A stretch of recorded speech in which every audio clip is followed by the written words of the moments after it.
Our specialty is working with small business owners that are doing, 250 to 750,000 a year. And then we want to help them get to that 2, 3, 4, 5 million mark. The way to do that is by being as efficient as possible. It's not by going in there and charging them $30,000 for a migration and giving them the shiny new toy. With my upbringing, understanding that less can be more, understanding where to cut corners and how to cut corners, and most importantly, when not to cut corners, has been very, very valuable as well. Hello and welcome to the Success Differently podcast. My name is Michèle Sorgaroli and I am your host. And today we're being joined by Jake van Buschbach. Jake is the CEO and founder of Umbrella IT Services here in Vancouver.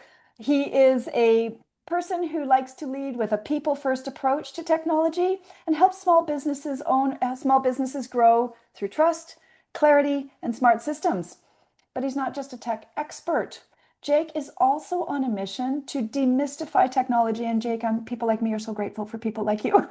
Thank you for that. So it makes him also an educator who brings curiosity, empathy, and strategic insight to his client relationships.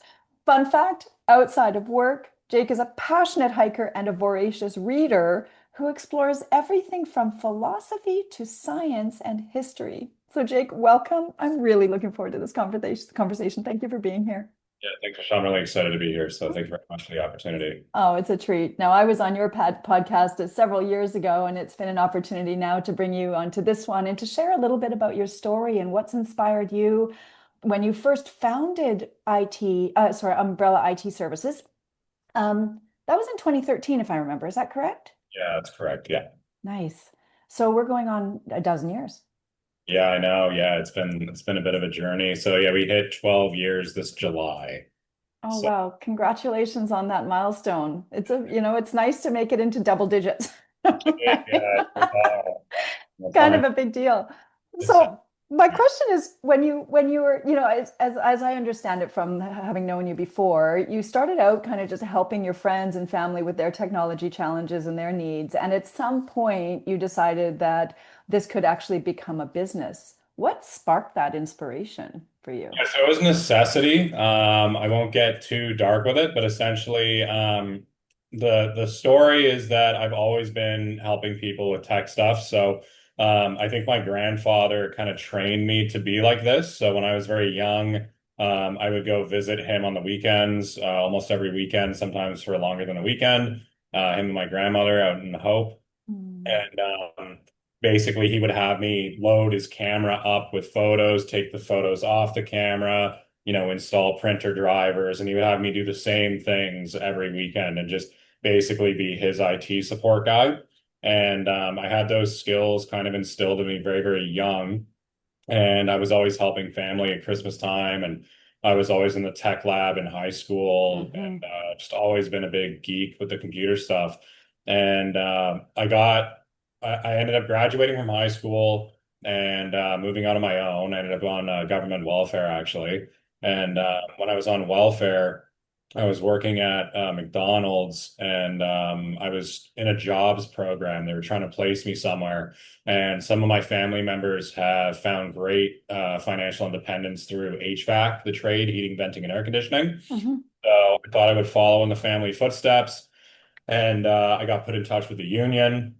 And then the union ended up getting me a job somewhere. And I worked at that company for, I think, just over a year, maybe a little bit under 2 years. I can't remember exactly. Um, so I did that right after high school. And the company ended up downsizing from 40 people down to about 4 people. That included me. Oh, And wow. you're the cheapest guy here. You're safe. You're not going to lose anything.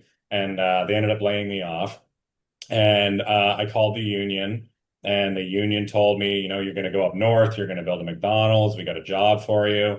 And I bought a ticket for that. I spent all my money on tools for that. A friend of mine had gotten his girlfriend pregnant and didn't have anywhere to stay. Oh, good So I heavens. figured, I'll give up my apartment, and my friend could have my apartment.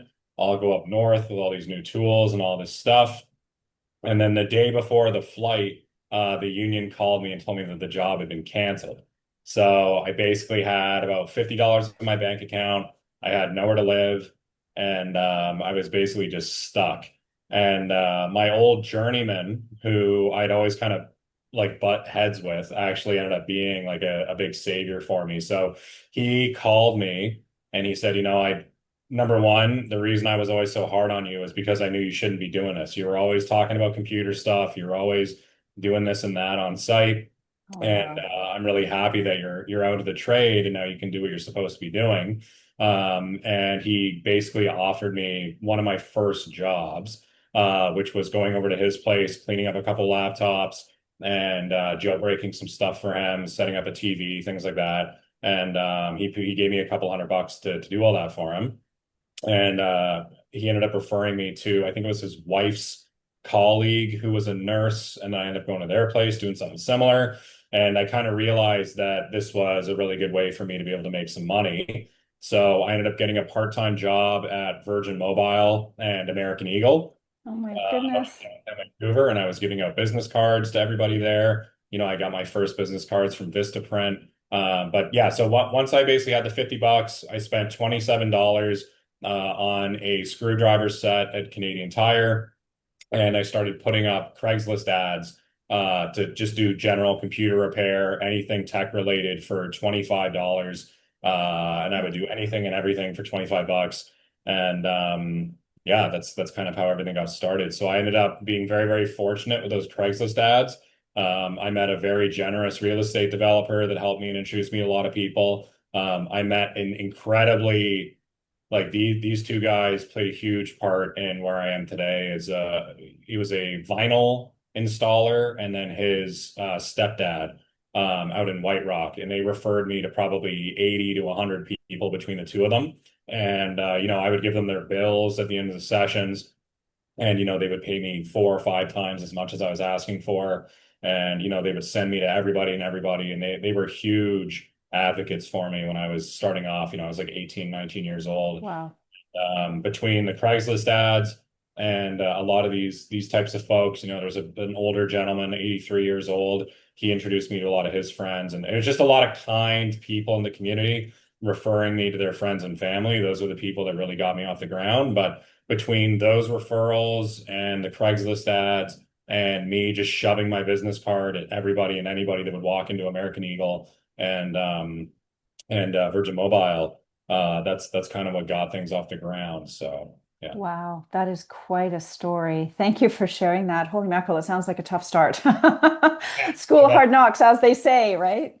Yeah, I think it's very important. I think that people don't really, I think people kind of shy away from struggling and they shy away from, again, kind of the darker side of life a little bit today. And I think people are a little bit too sheltered, in my opinion. Like, I think that Mm, those struggles really, and anything and everything that comes down my path these days is a breeze compared to where I was taking the bus for, 4 hours to go from downtown Vancouver out to White Rock and working for $25 and then coming back and do sometimes twice in a day. yeah. uh, and now it's just a breeze compared to that. So I think it's very important to struggle when you're starting off and do a couple 16-hour days and go to sleep hungry, and it makes the journey a lot easier the further down the path you go.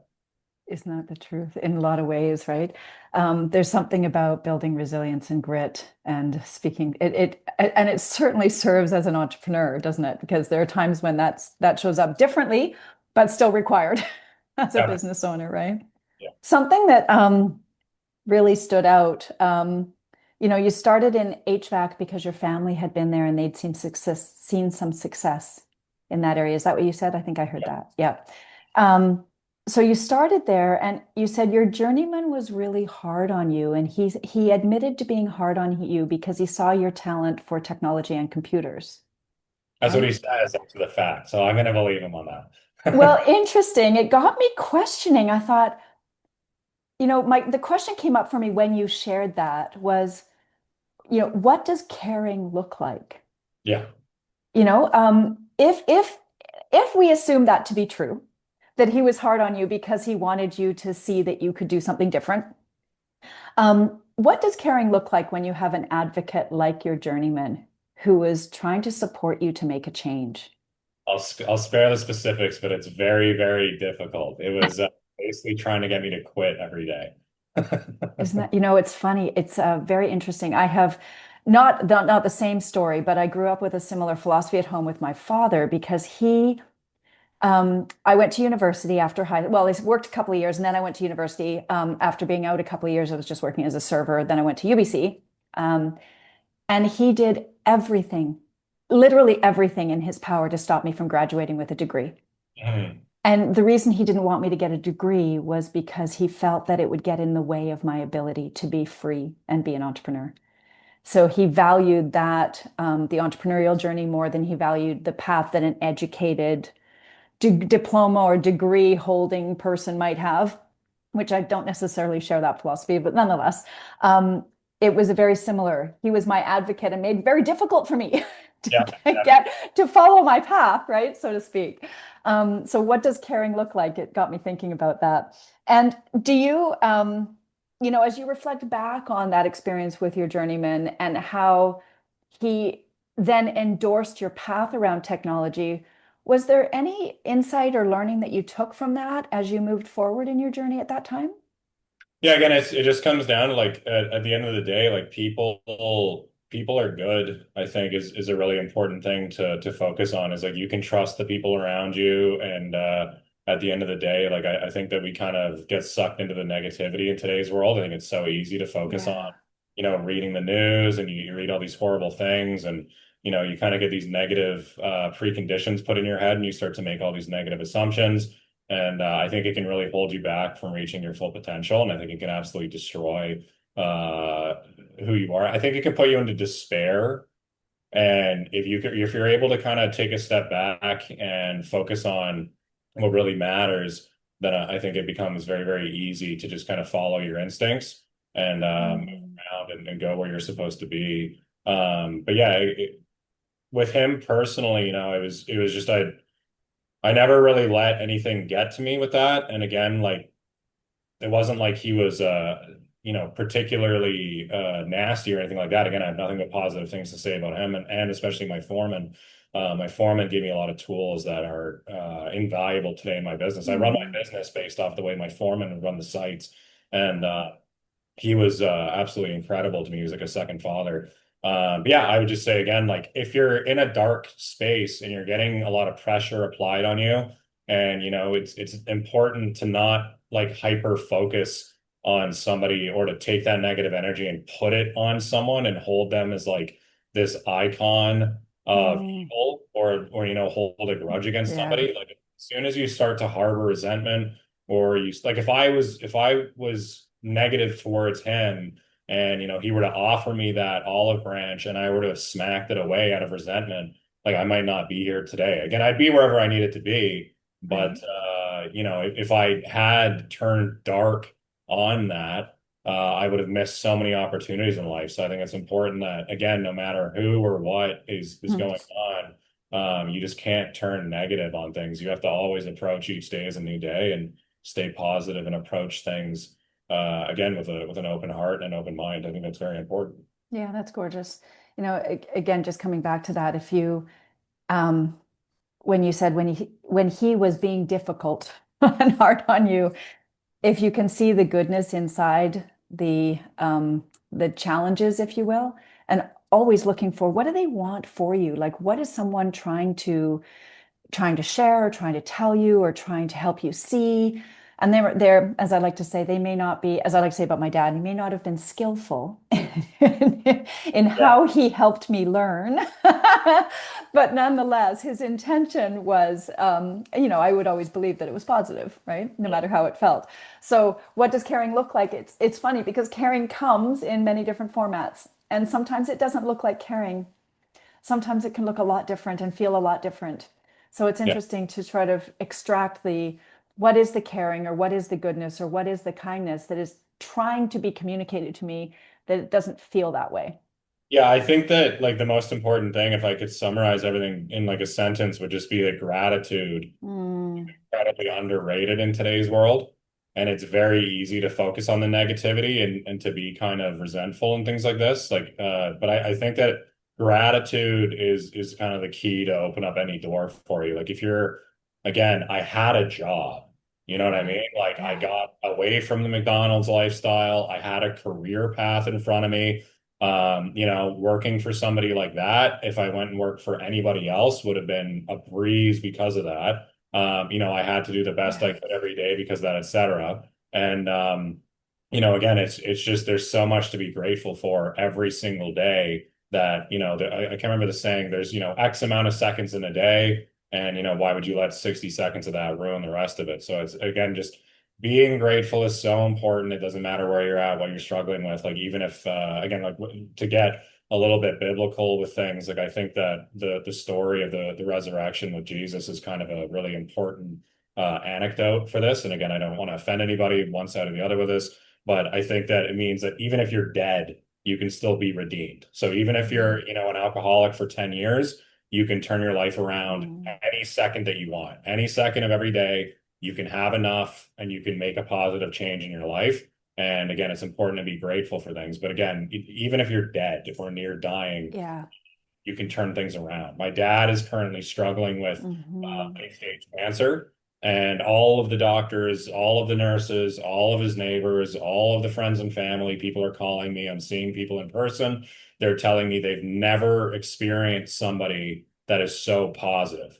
And doesn't matter what news he gets hit with, doesn't matter what's going on. He's trying to make people laugh around him. He's having a good time. And I think that's so important for Hmm. people to understand that, again, even if you're having a bad day or a bad month or a bad year, you can choose at any moment in time to look on the silver lining and to look on the bright side. So, yeah, I would say that Yeah. that's very, very So important.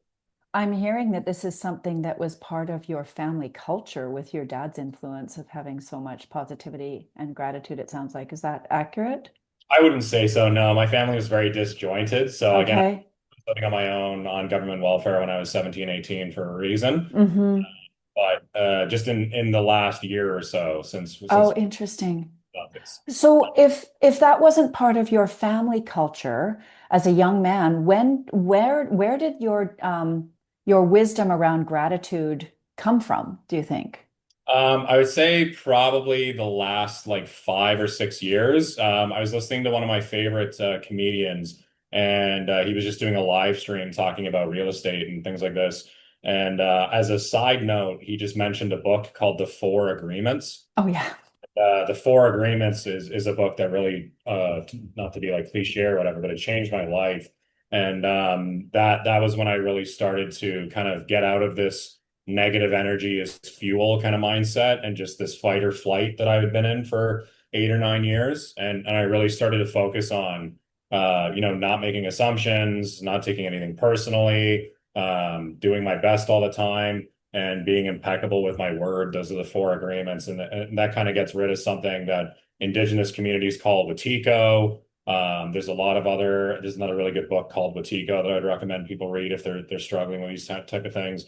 But that's what really got me into this mindset of the world is what you make of it. I got a tattoo when I was very young for that. It's a brain in a prism. And it was kind of a warning to myself that you can create prisons for yourself. Mm. You can also, again, flourish from the same environment. It just depends on what your perspective is.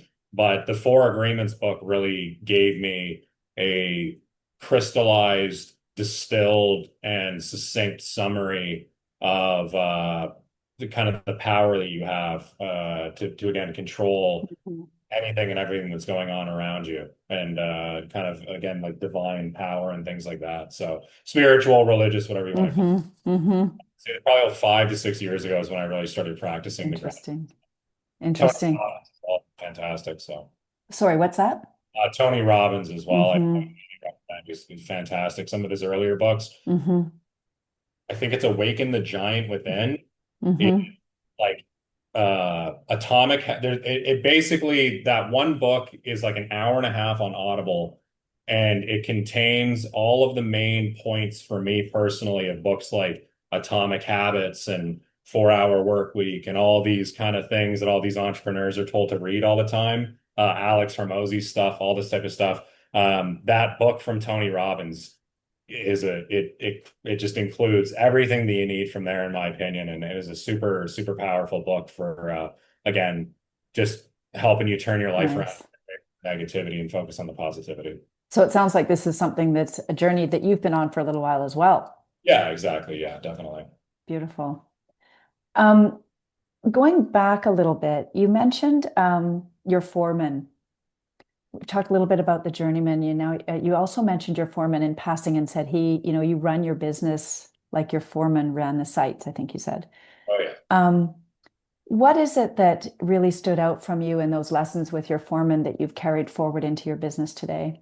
Yeah, so the biggest thing that he would be on me about all the time was if you're on a job site, you start every morning at the toolbox, and then you got to go to this part of the building, and you're going to go install 40 laundry fans, or going to put in 25 bathroom fans, whatever it is you're going to do. Take take a second when you're starting your day, visualize what it is that you're doing and what are you going to need to do to accomplish the task at hand. Get everything that you need together and then go over to wherever it is that you're working and then do what you need to do. And that mental practice of running through what it is that I'm doing has exponentially it's increased my productivity in every aspect of my life exponentially. So just that small thing. There's a million little things I could talk about with him.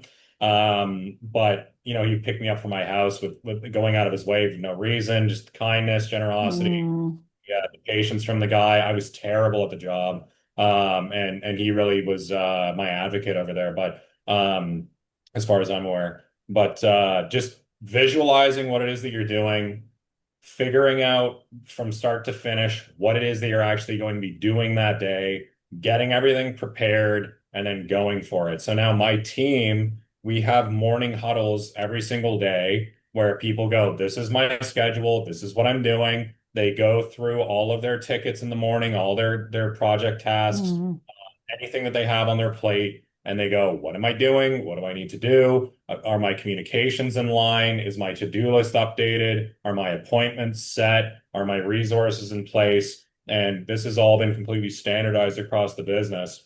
And because of that, my team is more relaxed when they start to do this. It takes people 3 to 6 weeks to adapt to that environment. But once they get the habit, mm, and again, they might fight me every step of the way to get those habits put in place. Once those habits are built, people hmm are taking full lunch breaks. People are going ahead and making sure that if they're going to go drive for 30 minutes to a client site, they have everything they need before they get over there. If they have a job site that's somewhere, they're giving themselves an hour before and after to deal with traffic. And they understand that I'm not going to be on them because, you're 15 minutes late for this and that. I'm on them if they're not organized because it tells me that they're not respecting themselves. And if they're not respecting themselves and their time, you can't do anything with your life. Like you're going to be at a huge detriment if you're not putting yourself first. And if you're people pleasing or you're running ragged from job site to job site and you forgot something and now you got to go back and forth and you're just stressing yourself out and you're disorganized,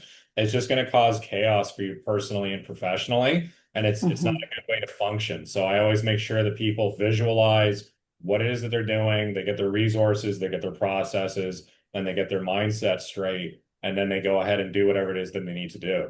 And again, some days you're going to get 60% done of what you thought you were going to get done, but that's fine. hmm It's more important that you're visualizing what it is that you're doing and you're not wasting time walking back and forth between the job box and just again being more chaotic internally. It's important to have some order and some self-respect, and Yeah, you're really again approaching the day with a plan. really interesting. I haven't it's rare, if ever, that I've heard self-respect and people pleasing in the same sentence where you're placing priority on self-respect first because you're not able to people please if you don't self-respect. That's what I heard, I believe. Is that right? Yeah, exactly. Yeah. Really interesting. You talked about, having the resources, the processes, and the mindset. Um, where did this idea for you really start to form around the importance of self-respect in your business and beyond? I would say burnout. I burnt out probably like 3 or 4 times in the last 12 years. And it's always for me setting either again when I was very, very young. just from trying to work 16, 20 hours a day. I had one of my clients took me to lunch, a very, very nice guy who's a Linux administrator. And he told me, like, how old are you? 20? Yeah, you can do this for now, but when you're 40, you're not going to be able to work 20 hours a day. Like your body's going to break down, your mind is going to break down. This doesn't work. And I laughed it off. I'm 20 years old. I'm invincible. I need to make Yeah. things to do. And you do that for 3 or 4 years, you're going to burn out working 20 hours a day. You don't have a personal life. You don't have good relationships. You're disconnected from reality. Second or third time I burnt out was from setting up unrealistic goals. I got to make $2 million of revenue a year or else, and Hmm. do everything you can to get to that arbitrary number. And then you get there and, nothing is improved. Your body's falling apart. You're sick all the time. Like it just doesn't work well. And Right. yeah, so I would basically just run myself ragged. If a client sent in an email and I took 5 minutes to get back to them, I'd be having panic attacks because, I didn't want them to Mm. wait. And, what if they fire me? And what if this happens again? I had no self-respect, no self-worth. Why wouldn't they just fire me, even though I've been working for them for 6 years? And, they would tell me all the time, you're the best tech guy I've ever worked with, and you're able to fix things in an hour that takes other companies 6 weeks and all these types of things. And I just would never internalize. I would always just you know, I'm a white trash, Mm. garbage, and just horrible self-talk like that. Hmm. I would just always be focusing on going above and beyond and people pleasing and doing these things to the detriment of, again, my own soul and my own body, and again, physical, mental, spiritual, social health. Uh, Right. so yeah, I think that it just comes from the burnout, and probably about, again, 5, 6 years ago, I kind of realized like this is a breakneck pace. This is not sustainable, and Hmm. I'm going to completely fall apart. And the people in my business that are supported by this business, and the clients that are supported by this business, and everything else that is affected by the ripple effects of me and my staff, are Right. completely undone unless I start to implement some balance and some self-care and things like that to again make sure that what we're doing is sustainable instead of just moving at a breakneck pace and uh, again just people pleasing without any form at the detriment of myself and others, I would say. Yeah. Yeah. Yeah. You have a lot of wisdom there. So yeah, I've got so many questions and just so much goodness here. Don't know where to go now. So what I'm thinking about at this moment is as I'm thinking about when you were $25, no matter what you needed, I would do it for $25 and I would work myself hard and do whatever. And really do enough, do such an exceptional job that you had introductions and referrals, sounds like coming out your ears, especially from a couple of sources where they were just such strong advocates. So I'm wondering if you, when you fast forward now to, 12 years later, as you're thinking about technology services are a fairly competitive industry. How do you um, how do you stand out? How do you make sure that Umbrella IT Services is really playing a strong and competitive game? Yeah. So again, like you said in the intro, like we really focus on the people side of the business. We focus on the Hmm. business side of the business. And it's been very interesting to me in the last couple of years because it seems like that is now becoming a priority for my industry, which is great to see. Obviously, I'm a little bit sour grapes about it because it means that our, unique targeting and approach is becoming more mainstream, which again is great for everybody. But yeah, like for example, if we're doing a Microsoft 365 migration for a small business, every single technician that I've had plan this out, none of them consider putting the Microsoft software onto the client's computers and devices before you move them to Microsoft.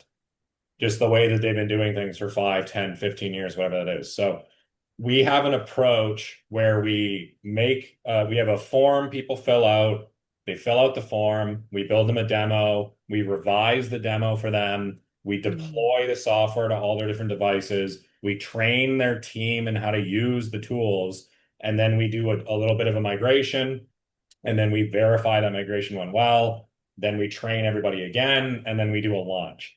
And the fact that we're putting the software on the computers before we actually launch the software Yeah. means that when the launch date comes, people are trained in it, they have access to it, they know what's happening, why it's happening, and most importantly for the business owner, there's no downtime during that migration. Their business is fully operational the entire time.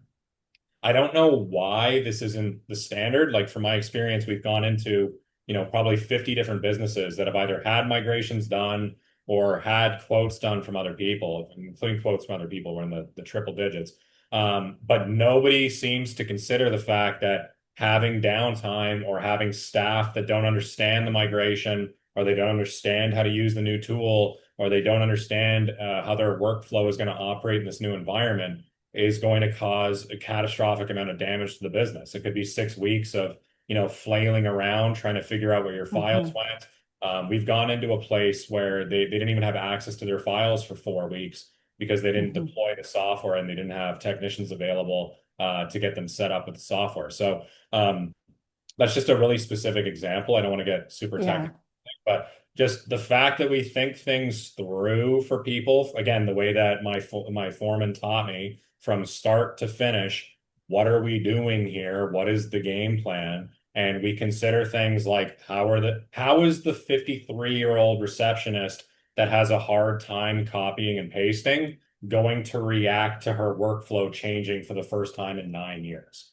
You Mm-hmm. know, what does that mean? What Mm-hmm. workflows are you guys using in your business? Can we cut out some of the fluff? Can we automate some things? Can we upgrade this? Can we remove this part of the process? What are you actually trying to do in your business? Do you even need to do this? Is this just me making a bunch of money and moving you to something else and changing you for the sake of change? Like I think Steve Jobs said that. I heard that from Apple in probably 2013. Change for the sake of change is pointless. And I think the engineer's dilemma in 2025, where things have become perfect and people have to change things just to make that new version and to sell the new thing, that Mm-hmm. capitalist engineering dilemma Mm-hmm. has destroyed a lot of quality of life for people. Like if you had to iterate on a paper clip, for example, or a hairpin, you're just going to make it worse. It's been the exact same product for 100 years. There's nothing you can do to it to make it any better. But people insist on, well, you should stop using paper clips. You should use this thing instead because I make a 12% margin on it. It doesn't make sense to me. So to get back on track, we really focus on what are your goals as a business owner for the next 3 months? What are you actually trying to do? How are you trying to leverage technology to achieve those goals? And then what can we put in place practically that's going to help you achieve those goals? Instead of just coming in and going, you need this, and it turns out three of those things are incompatible with you or your business or the way that you function, or you've been burned by them before, you need an alternative, whatever the problem is. But we really, really focus on what is it that you're trying to do? Who is it inside of your business that's doing it? What is the end goal here? Right. Trying to double your business over the next 2 years? Are you trying to streamline operations? Are you sick of paying for 20 different platforms? Is your office manager going crazy because she's managing everybody's calendar on pen and paper? Like, what is it that you actually need? Yeah. And then giving people tools that are going to actually help them achieve those goals. That's what we do is Yeah. help people leverage technology to achieve their goals. We don't just come in and again, you got to get Dell everything or Lenovo everything, or you got to get on Microsoft. You got to do this or that. It's all custom tailored approaches where we meet with them, we figure out what they're struggling with, we help them achieve the goals, and then every quarter we meet with them again and again to make sure that the last quarter went optimally. Was there anything we can improve on? Is there Mm-hmm. anything Mm-hmm. and then what are we trying to do in the next quarter? So we take kind of a business, an operational, and a technology approach to what it is that we're doing for people instead of just going shiny technology good and then just kind of shoving that at people just because, again, our vendor is recommending it or the community is using it as a whole.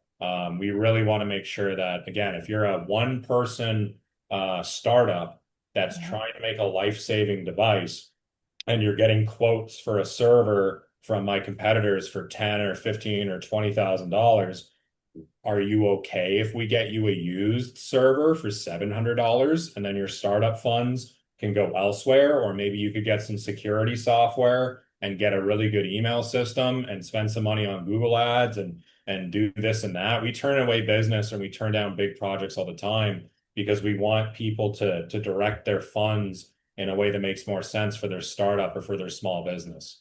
Like our specialty is working with small business owners that are doing, 250 to 750,000 a year. And then we want to help them get to that 2, 3, 4, 5 million mark. And the way to do that is by being as efficient as possible. It's not by going in there and charging them $30,000 for a migration and giving them the shiny new toy that's going to operate just as well as two $700 servers would operate versus one $25,000 server. So again, really, really custom tailored, listening to people.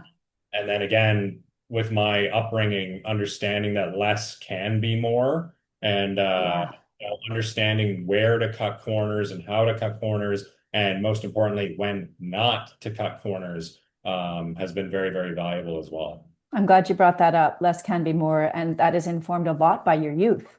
Yeah, definitely. Right? Where to cut corners, where less can be more. This is such an important part. I'm hearing just over and over again.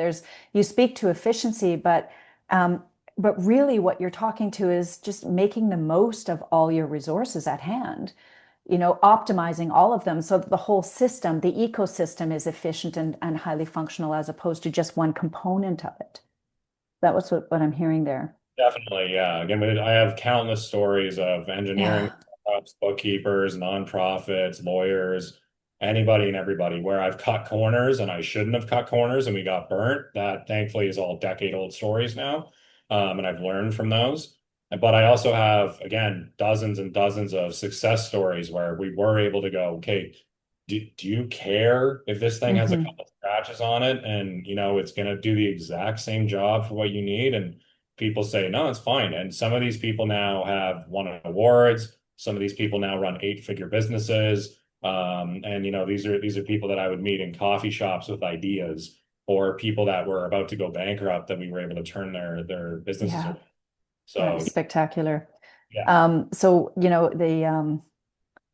I started out with an introduction around empathy. Empathy was one of the words that we used when we spoke of you, and there's such a strong empathy that you have for the human experience with the technology, or the human experience with the business and its operations and its decisions and just everything that has to happen. Your empathy for the quality of the human in the equation is very pronounced and really standing out for me today.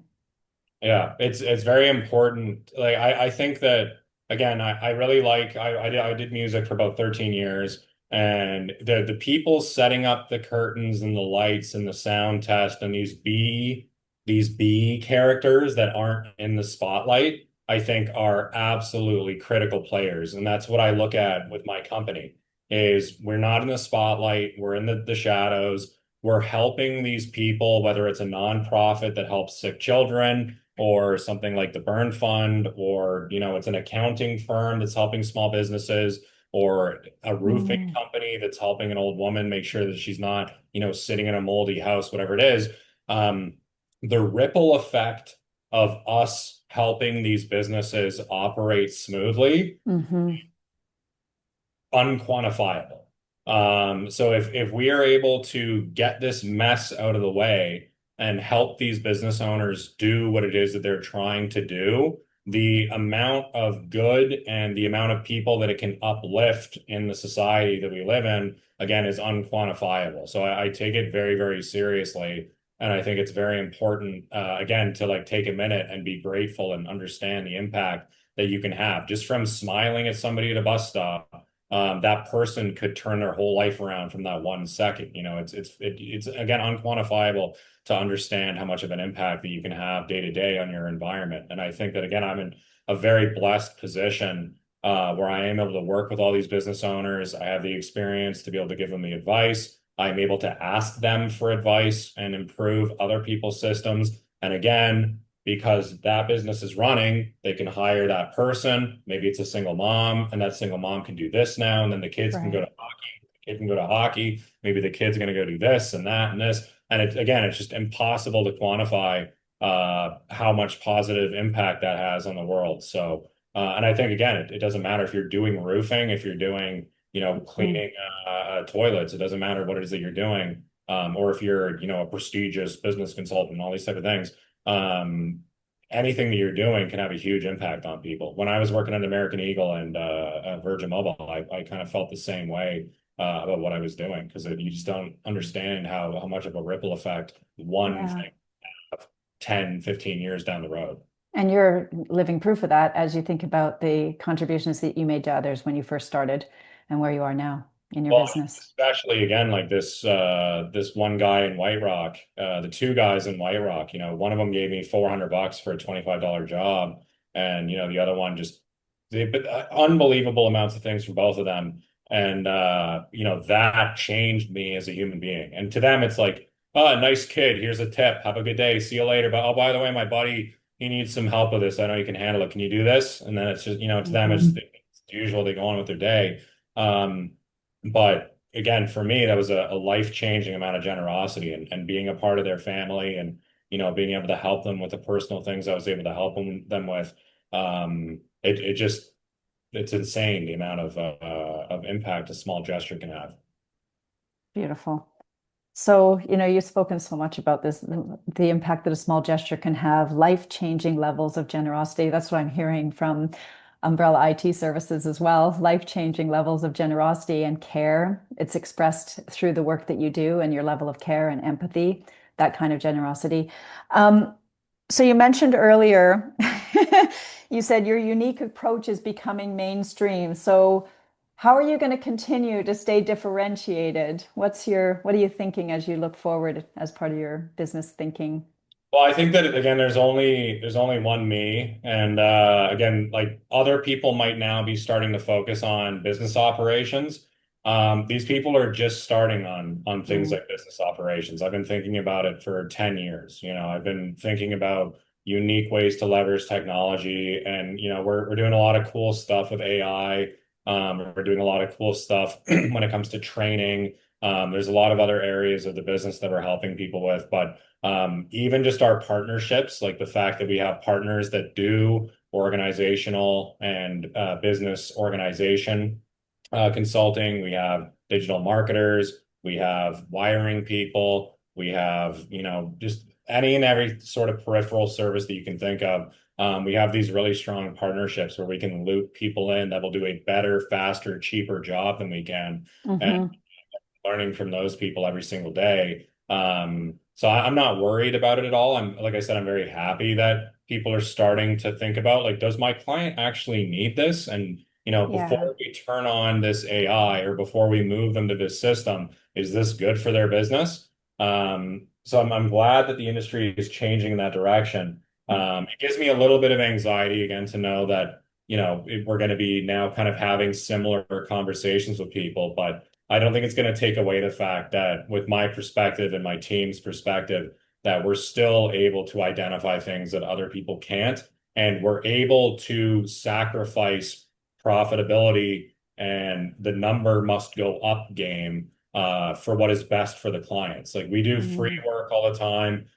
We make suggestions for things that are not profitable for us. We bring people in and give away work. We reject work if we're not the best fit for it. Again, that's a lesson I learned the hard way 10 years ago. Um, so again, I'm not too concerned about the competition just starting to pick up these other types of things. hmm. And I think as long as we continue to focus on delivering the value in areas where we are the best at the service, I don't have anything to really worry about. And if we continue to lean on our partners where we need to, and we continue to have these deep insights and these deeper conversations with our clients about what it is that they're trying to do, I don't think there's anything for us to really worry about. Again, I don't have a problem, compromising on a couple of things with a small business owner, if it means that their business is going to be healthier in a year or 2 years or Right. 3 years. Whereas a lot of other people will go, this client isn't going to pay me $1,000 a month. Get out of my face. Whereas we're happy to take somebody on for something like $75 a month, sometimes less. And again, we're happy to turn away business. I had a general contractor.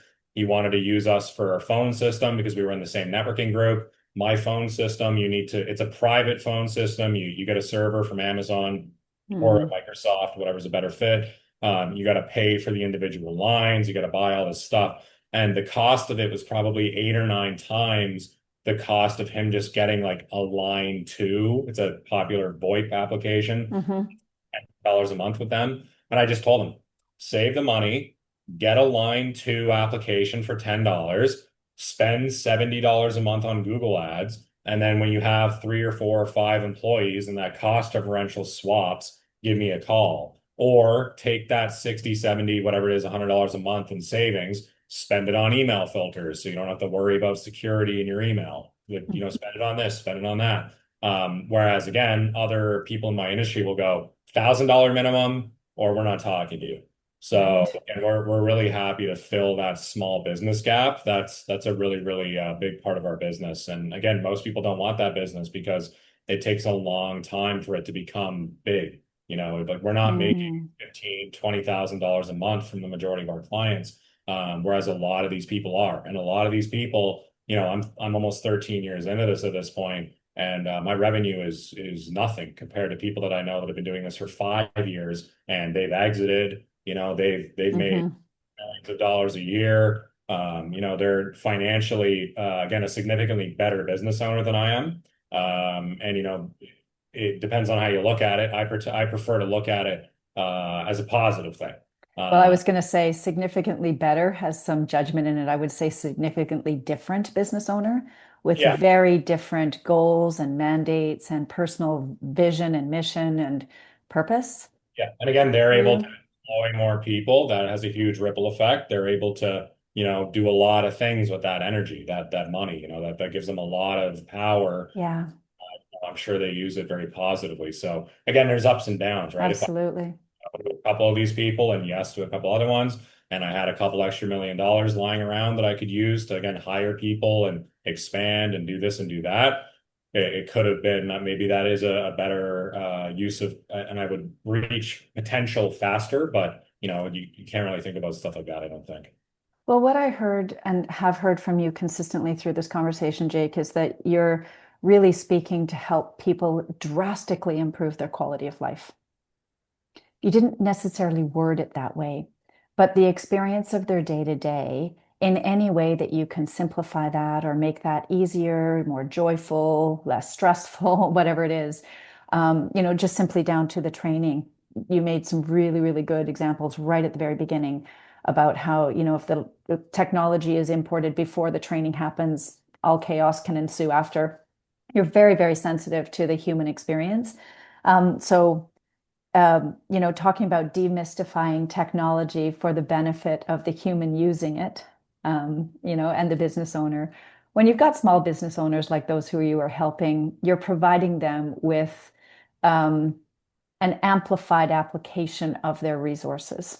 They're giving them more resources at their disposal by being sensitive to the fact that their resources are limited, right? Yeah, exactly. Yeah. Again, we want to help these people go, Hmm. "Oh, I got my first employee," to, now you have your 10th. We want to help these people Yeah, really, again, skip the headache of your invoicing is a mess, suck it up, get set up with QuickBooks, set up your productivity software, whether that's going to be Google or Microsoft, bring in yeah, a professional service automation platform right out of the gate. So you're not doing what I did, where you've got an iPhone contact list of 800 people with a first name and no history of what you've done for them and all this type of stuff. yeah, We want to help people skip a lot of those long-term and short-term headaches, again, day to day, or right.